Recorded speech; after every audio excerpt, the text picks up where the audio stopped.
Selamat malam, salam sejahtera. Isu hangat malam ini, Muhyiddin dakwa Najib bawa keluar perabot chandelier dari Sri Perdana. Berita sepenuhnya. Bekas Perdana Menteri Muhyiddin Yassin hari ini mendakwa beberapa perabot di Sri Perdana telah dibawa keluar oleh Najib Razak yang juga bekas Perdana Menteri ke-6.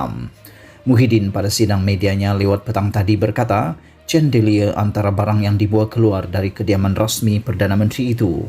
Ini laporan yang saya terima daripada pihak Jabatan Perdana Menteri JPM yang menyatakan selepas saja kediaman Sri Perdana itu dikosongkan oleh Perdana Menteri yang ke-6 dan saya Perdana Menteri ke-8 dan saya pun tak masuk ke sana, maka untuk membolehkan pengubahsuaian dan penambahbaikan dilakukan, maka kita nak pastikanlah sama ada perabot itu mencukupi dan lain-lain yang saya rasa tak perlu jelaskan.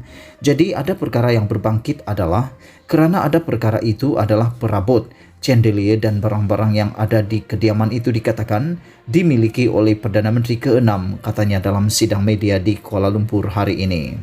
Muhyiddin berkata demikian ketika diminta mengulas kenyataannya sebelum ini bahawa pihak JPM telah mengusurkannya perolehan pejabat bagi kerja pengubahsuaian Sri Perdana memandangkan beberapa aset dan perabot milik pribadi bekas Perdana Menteri ke-6 telah dipindah keluar dari kediaman rasmi itu. Oleh demikian, Muhyiddin yang juga pengerusi Perikatan Nasional PN berkata, segala urusan membabitkan pemindahan itu bawah pengurusan JPM. Jadi, saya sewaktu menjadi Perdana Menteri, saya tak kisahlah.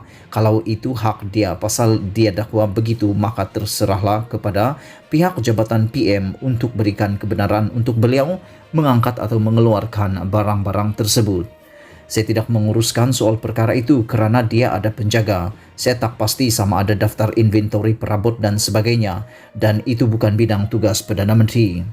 Jadi untuk tujuan itu kita boleh mulakan kerja-kerja penambahbaikan dan sebagainya, maka itulah langkah yang telah kita ambil, katanya lagi.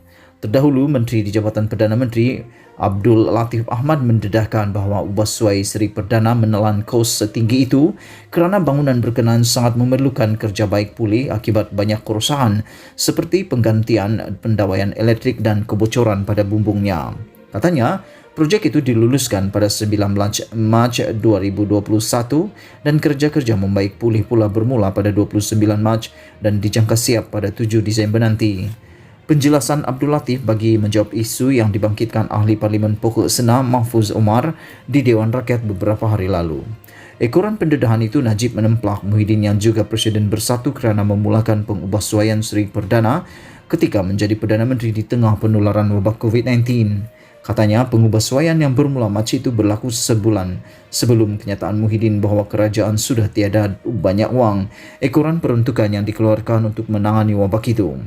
Mempertahankan ubahsuai berkenaan, Muhyiddin berkata dia menerima laporan daripada JPM pada Mac berhubung kerosakan fizikal pada bangunan Sri Perdana. Katanya, ia melibatkan masalah kebocoran sistem pencahayaan lama, keadaan fizikal lantai dan bumbung yang telah rosak atau usang, dan pendawaian elektrik serta peralatan mekanikal seperti pendingin hawa yang terlalu usang. Pada sidang media sama, Muhyiddin juga berkata Majlis Tertinggi PN telah mencapai kata sepakat dalam menyelesaikan pembahagian kerusi yang akan ditandingi di Parlimen dan Dewan Undangan Negeri DUN. Perbincangan mengenai agihan kerusi tersebut menurut Muhyiddin hanya melibatkan Bersatu, PAS, TA, SCPP dan Gerakan. Parti-parti komponen PN telah mencapai kata sepakat untuk menyelesaikan pembahagian kerusi-kerusi yang akan ditandingi di peringkat Parlimen dan Dewan Undangan Negeri DUN dengan segera, katanya. Dalam pada itu, Muhyiddin mengulas isu rundingan kerusi PN dengan UMNO BN berkata tiada apa-apa keputusan mengenainya lagi setakat ini.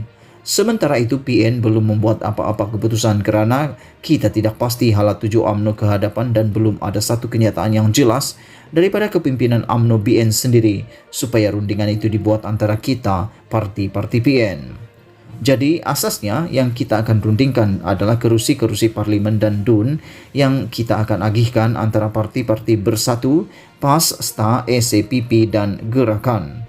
Itu keputusan yang kita telah buat kerana kita jangka pilihan raya akan diadakan mungkin pada tahun hadapan, tempoh masa tidaklah begitu lama.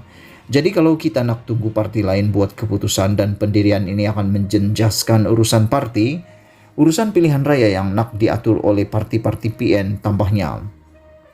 Dalam pada itu, Muhyiddin turut mengumumkan bekas setiausaha politiknya ketika menjadi Perdana Menteri, Saiful Adli Muhammad Arsyad, sebagai setiausaha eksekutif PN berkuat kuasa 1 Oktober. Katanya lagi, pelancaran rasmi PN peringkat kebangsaan akan diadakan pada November dengan Selangor sebagai tuan rumah.